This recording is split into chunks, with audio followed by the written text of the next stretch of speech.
Hello guys, welcome to ज्ञानम। आप सभी का ज्ञानम के अंदर स्वागत है।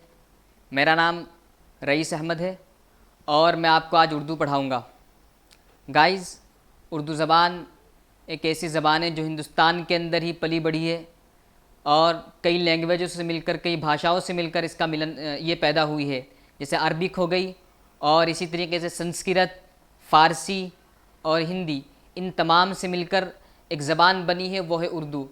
आज आज के ज़माने के अंदर नापेश सी होती नज़र आ रही है, लेकिन कहीं कहीं उनकी ज़रूरत भी हमें पेश आती है। गाइस, आज हम उसी ज़बान को सीखेंगे और उसी ज़बान के बारे में जानेंगे। चलिए स्टार्ट करते हैं। आप ये जान ले, कोई भी ज़बान हो, जिस ज़बान को हम सीखने का इरादा करते हैं या उसको सीखना चाहते हैं, पढ़ना चाहते हैं, तो हमें पता होना चाहिए कि वो ज़बान किस साइड से लिखी जाती है, उस ज़बान को किस साइड से पढ़ा जाता है। गाइस, जैसे आप इंग्लिश है, इंग्लिश को जब आप रीड करते हैं या इंग्लिश को आप जब लिखते हैं तो आपको पता होता है कि इंग्लिश लेफ़्ट साइड से लिखी जाती है और इंग्लिश लेफ़्ट साइड से ही पढ़ी जाती है। तो गाइस, यही मसला बिल्कुल उर्दू का है। उर्दू जो ज़बान है, उर्दू जो लैंग्वेज है, वो राइट साइड से ही लिखी जाती है और राइट साइड से ही पढ़ी जाती है। जिस तरीके से इंग्लिश के अंदर शुरुआत होती है, हम शुरुआत में पढ़ते हैं कि alphabet a b c d से लेकर जेड तक का जो मजमुआ है पूरा, उसको बोलते हैं अल्फ़ाबेट। इसी तरीके से उर्दू ज़बान का जो अलिफ से लेकर जो या तक, जो ये 36 वर्ड है, 36 लेटर है। इंग्लिश के अंदर 26 लेटर होते हैं और उर्दू के अंदर 36 लेटर्स होते हैं। तो गाइज, उन तमाम के तमाम 36 लेटर्स के मजमुए को, जिस तरीके से 26 लेटर के मजमुए को अल्फ़ाबेट कहा जाता है, बिल्कुल उसी तरह 36 जो लेटर हमारे होते हैं, लेटर्स, उनके मजमुए को हरूफ तहज्जी कहलाता है। उनको हरूफ तहज्जी कहा जाता है। आज गाइज, मैं आपको हरूफ तहज्जी के बारे में ही पढ़ाऊँगा और हरूफ तहज्जी आपका ये 3 दिन चलने वाला है। इसकी 3 क्लासेस होगी। अगर आपने इसको समझ लिया, यानी जिस तरीके से हम अल्फ़ाबेट को अच्छी तरह समझ लेते हैं, जब हम अल्फ़ाबेट को अच्छी तरह समझ लेंगे तभी तो हम आगे जाकर के उसको समझ पाएंगे।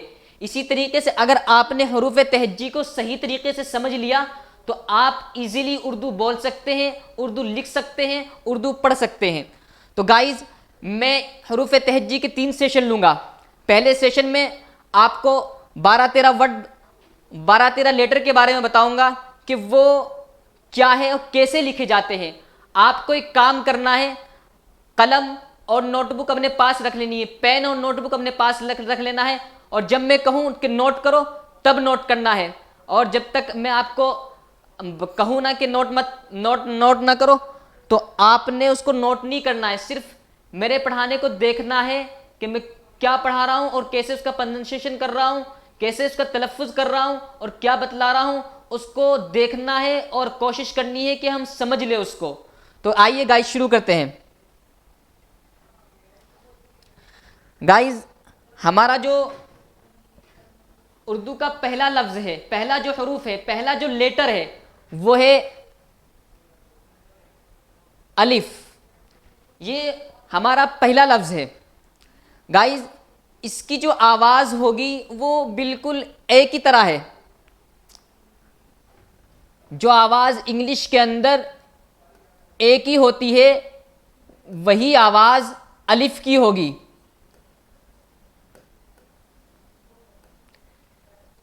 अलिफ की उर्दू के अंदर जो आवाज़ अलिफ की है, वही आवाज़ इंग्लिश के अंदर ए की है।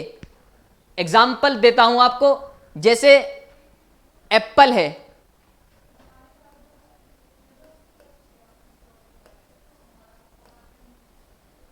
एप्पल, बिल्कुल जो आवाज़ ए की आ रही है वही आवाज़ अलिफ की है। ठीक है गाइस, अगला जो हमारा वर्ड आता है वो है बे। क्या? बे। उसको हम जो लिखते हैं वो इस तरीके से हम लिखते हैं उसको। गाइस देखे, बे, आप इसको देखें बे, और जो मैंने ये डॉट सा निशान लगाया है, इसको उर्दू के अंदर बोलते हैं नुक्ता।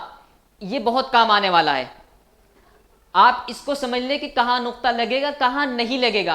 अगर आपने ये समझ लिया, आपका अल्फ़ाबेट बिल्कुल, आपके हरूफ तहज्जी बिल्कुल समझ में आ जाएंगे।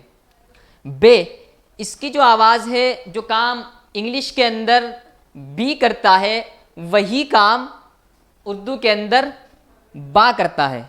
इसको हम बा भी बोल सकते हैं, बे भी बोल सकते हैं। जैसे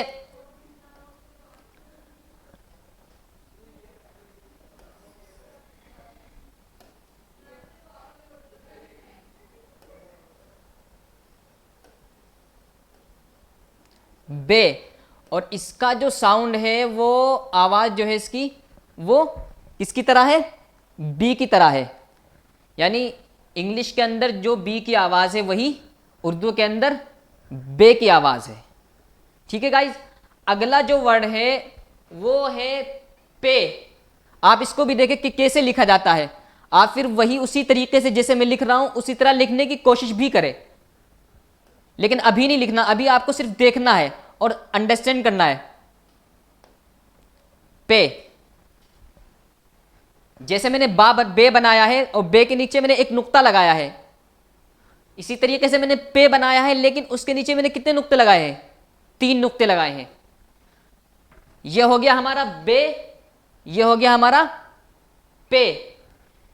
पे गाइज, जो आवाज इंग्लिश के अंदर पी का काम जो है इंग्लिश के अंदर, वही काम इसका उर्दू के अंदर पे का है। जो काम इंग्लिश में पी करता है, वही काम पे भी करता है। मैं आपकी आसानी के लिए इसको इंग्लिश में लिख दे रहा हूं यहां पे, आप उसको याद कर ले अच्छे से। गाइज, अब अगला जो हमारा हरफ है वो है ते। ते, ये भी बिल्कुल सेम किसकी तरह है? बे, पे, ते, बिल्कुल सेम उसी की तरह है। सिर्फ फर्क क्या है? इन डॉट का फर्क है। इन डॉट को उर्दू में क्या बोलते हैं? नुक्ता। बे के नीचे कितने नुक्ते? एक। जहां पर भी आपको एक नुक्ता नजर आए और नीचे आए, इस तरह का वर्ड हो और एक नुक्ता उसके नीचे लगा हुआ हो, तो आप कह सकते हैं कि ये बे है। और अगर 2 नुक्ते उसके ऊपर लगे हुए हैं, तो आप कह सकते हैं ते है। और अगर उसके नीचे 3 नुक्ते लगे हुए हैं, तो आप कह सकते हैं कि ते है। इसका जो साउंड होगा, इसकी जो आवाज होगी, वो बिल्कुल जो इंग्लिश में टी का काम है, वही काम इसका भी है। उर्दू के अंदर ते का काम है।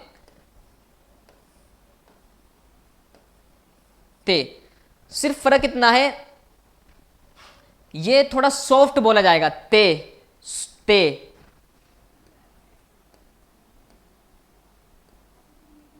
ते। अगला जो वर्ड हमारा आता है वो है टे। कौन सा? टे।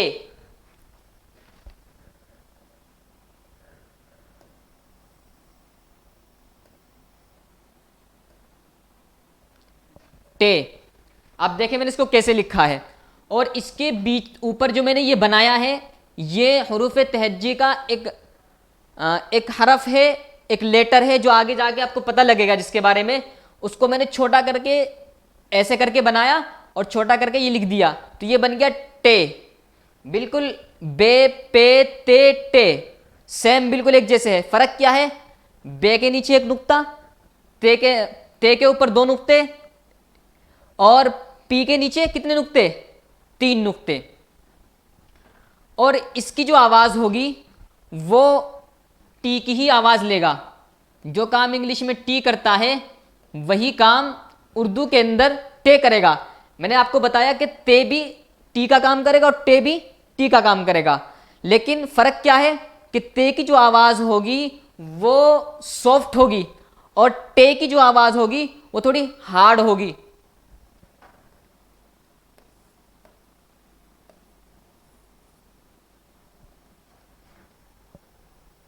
जैसे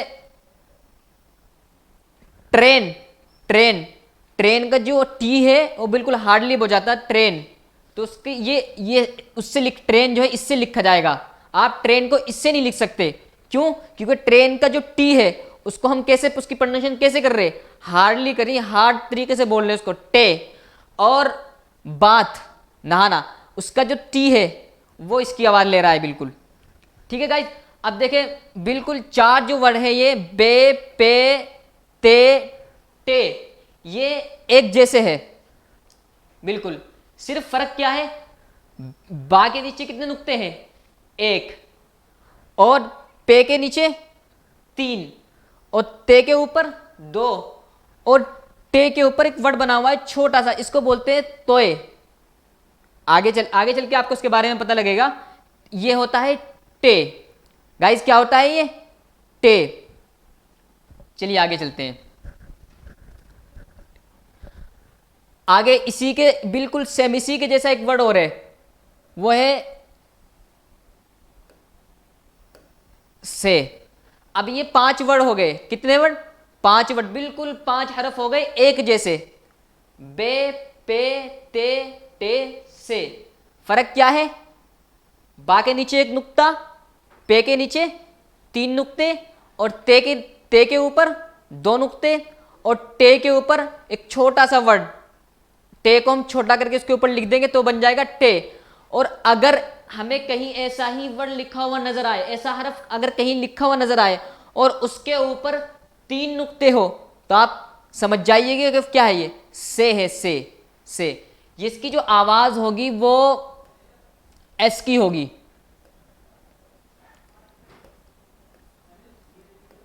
से। ठीक है, से, इसकी जो आवाज है वो क्या है, से। अगला जो हमारा वर्ड है वो है जीम। क्या है, जीम। उसको हम ऐसे लिख सकते हैं, देखिए,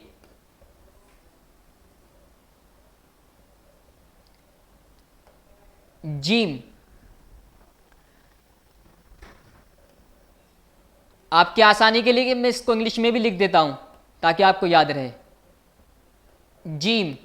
और इसकी जो आवाज, यानी जो काम इंग्लिश के अंदर जे करता है वही काम इंग्लिश के अंदर ये जीम भी करता है। समझ में आ गया गाइस, इतना क्लियर हो गया। अब आप इसके बाद जो एक वर्ड और है बिल्कुल इसी के जैसा, लिखा भी इसी के जैसा जाएगा, फर्क क्या होगा, नुक्तों का फर्क होगा।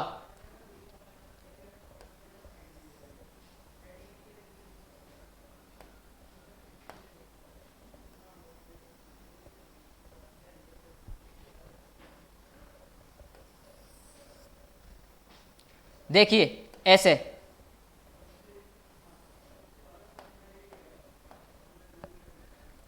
बिल्कुल जीम की तरह ही ये भी है, लेकिन फर्क क्या है, जीम के बीच में हमने कितने नुक्ते लगाए हैं, एक। और अगर हम ऐसा ही बनाकर उसके बीच में 3 नुक्ते लगा देंगे तो वो क्या बन जाएगा, चे। क्या बनेगा, चे। जैसे चैन, चैन। अगर हम चैन लिखेंगे तो चैन को कैसे लिखेंगे, इससे नहीं लिख सकते क्योंकि फिर वो जैन बनेगा, तो हम इससे लिखेंगे चैन को, चे से, ऐसे।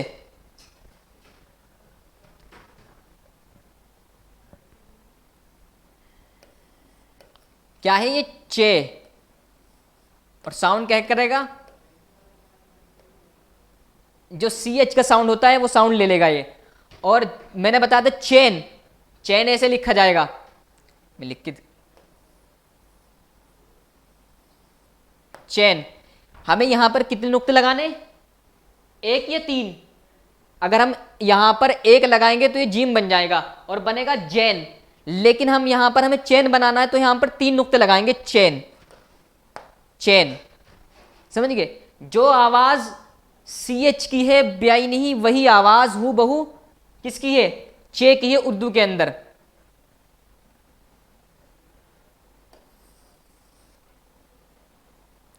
आइए आगे बढ़ते हैं। अगला जो हमारा वर्ड है वो इसी से मिलता जुलता है, वो आता है, है। गाइज आप कंफ्यूज मत हो ऐसे वर्ड देख करके, सिर्फ फर्क क्या है, इसके पूरे अल्फाबेट, पूरे हरूफ तहज्जी के अंदर नुक्तों का खेल है। अगर आप नुक्तों को समझ गए तो मानिए कि आप पूरे हरूफ तहज्जी को समझ गए। अगर आप पूरे हरूफ तहज्जी को समझ गए तो आप ये उर्दू सीखना आपके लिए कुछ भी नहीं है। उर्दू बहुत आसान है फिर आपके लिए सीखना। ये क्या है, हमने ऐसा ही बनाया, 3 वर्ड हमारे पास एक जैसे हो गए, तीनों वर्ड एक जैसे हो गए। सिर्फ फर्क क्या है, ये इसको बनाया हमने और एक नुक्ता बीच में रख दिया, ये बन गया हमारा क्या, जीम। और फिर एक वर्ड हमने बिल्कुल उसी तरह ऐसा बनाया और उसके बीच में कितने नुक्ते रख दिए हमने, 3, तो ये बन गया हमारा 6। और एक वर्ड बिल्कुल ऐसा ही हूबहू वही वर्ड हमने यहाँ सेम वर्ड यहाँ बनाया तो बन गया बगैर नुक्तों के। हमने ना तो इसके ऊपर नुक्ता लगाया है ना ही इसके बीच में नुक्ता लगाया है, तो ये क्या बन गया, है। यानी जो आवाज इंग्लिश के अंदर एच निकालता है वही आवाज इसकी भी है।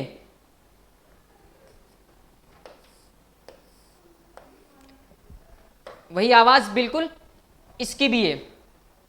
आइए आगे बढ़ते हैं। अगला जो हमारा वर्ड है वो है क्या, खे। अब आप ये कहेंगे कि ये वर्ड भी बिल्कुल उसी के जैसा है, ठीक है। जो मैंने ये वर्ड लिखा है यहां पर, ये वर्ड भी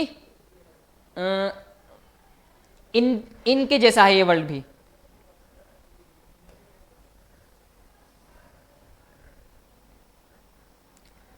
जैसे जी में चे है ऐसे ही खे है। फर्क क्या है बताएं आप देखिए खाली है, नुक्ता है इसके अंदर। अब ध्यान लगाए, पहले इसके ऊपर देखेंगे हम, नुक्ता है यहां पर, ये रहा। तो ये है खे, यानी जो आवाज किसकी है,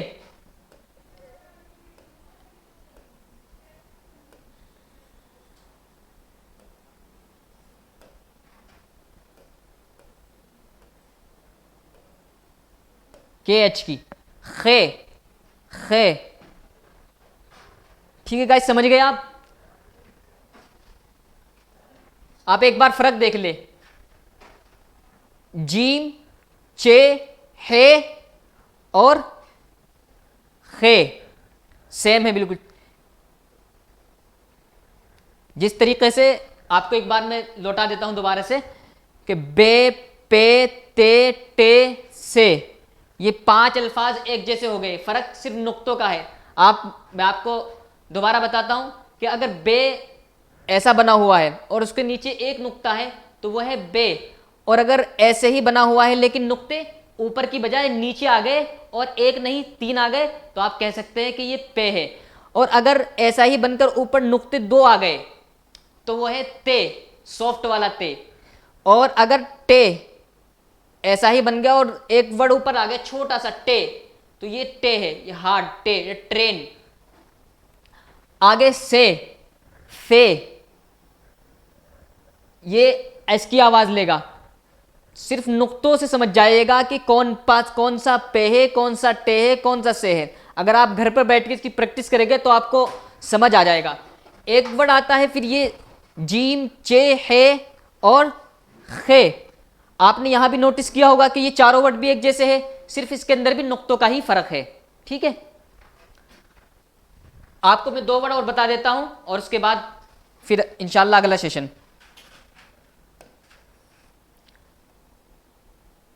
यह है दाल, बिल्कुल खाली है, ये इसके ऊपर कोई नुक्ता वगैरह नहीं है, दाल।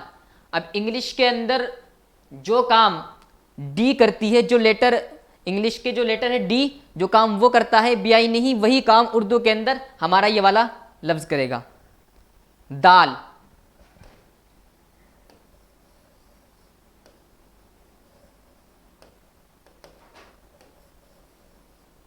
दाल। अगला जो वर्ड है बिल्कुल इसी से मिलता जुलता है। आप देखिए मैं कैसे लिख रहा हूं इसको,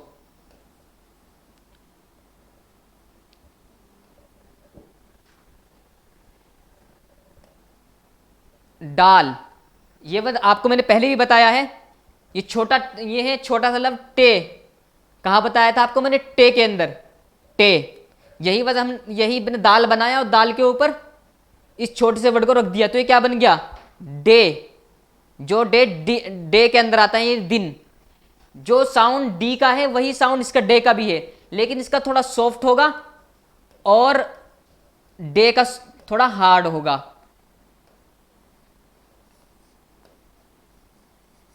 डाल, ये है डाल, ये दाल है और ये है डाल, डाल डे।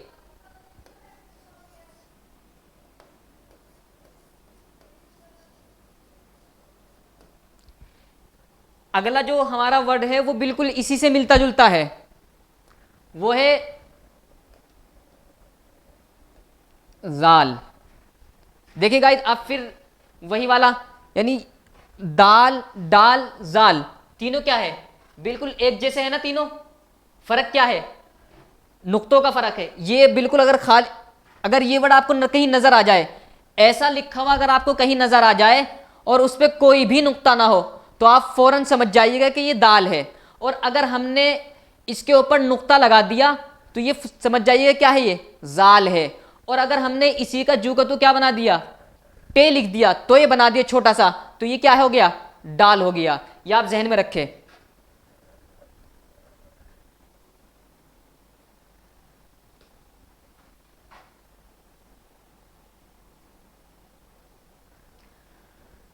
थैंक यू गाइज, आज के लिए बस इतना ही।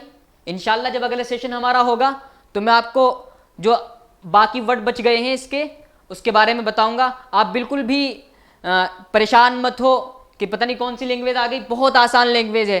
जब आप बहुत सारे अल्फाज बोलते होंगे, उर्दू में ही बोलते होंगे, लेकिन आपको पता नहीं होगा, लेकिन जब आप पढ़ने लगोगे, पढ़ जाओगे, तो इंशाल्लाह बहुत जल्द ही आपको अंडरस्टैंडिंग होनी शुरू हो जाएगी कि कौन सा लफ्ज़ उर्दू का है, कौन सा इंग्लिश का है, कौन सा फारसी का है, कौन सा अरबी का है।